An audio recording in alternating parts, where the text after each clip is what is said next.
Hi, I'm Katie, and when I first started this course, I didn't think my writing could get that much better. I thought I was a pretty good writer, but now, after doing all the assignments and all the work, I can definitely say that my writing has improved a lot. So, from one of the first assignments we had, it was the selection from the literacy section. I was trying to write an analysis of the article Dyslexia Didn't Stop Me from Being a Writer, It Helped Me. So I wrote, she goes on to say that people with dyslexia are often skilled problem solvers, great at spatial reasoning, and strong at thinking abstractly and creatively. Furthermore, I think this mindset can be used in a classroom setting because we can try to find our strengths in class. If we know what our strengths are, we can improve our weaknesses. So when I wrote this, I was kind of just summarizing what the article already said. It was basically all just filler. If you read the article, you would have already known those points. And I didn't really add my own opinion to it or try to do any type of analysis.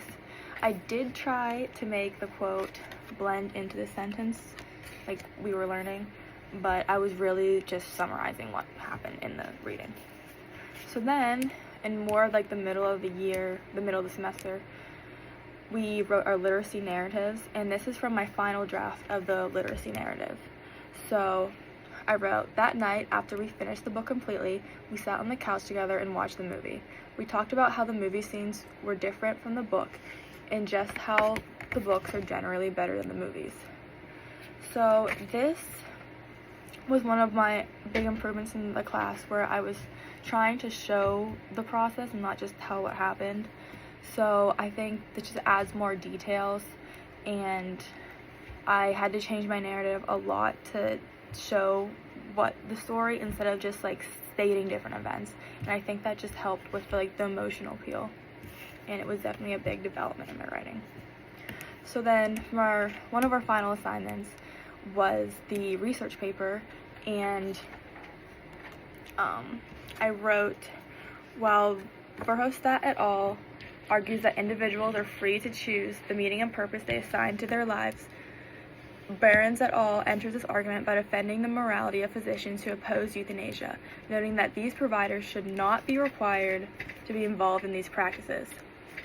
So that was the biggest improvement in my analysis, because I was not only just listing out one opinion then explaining it, I was comparing two different opinions of the authors, and this is what makes it less of an info dump and more of the analysis of different scholars' opinions and trying to figure out what opinion would work better for my situation. So my writing is definitely improved with just showing more detail and showing events instead of just stating what happened, and then just being able to analyze the quotes and the readings a lot better than I used to. So for my advice that I would give to future students taking this class is to just really do the work and spend time on the little assignments, because the little assignments do help a lot with the bigger research paper and the literacy narrative. It all builds that overall analysis in detail that you need to have as a writer. So yeah, I'm very thankful for this class for helping my writing develop and improve beyond the high school level.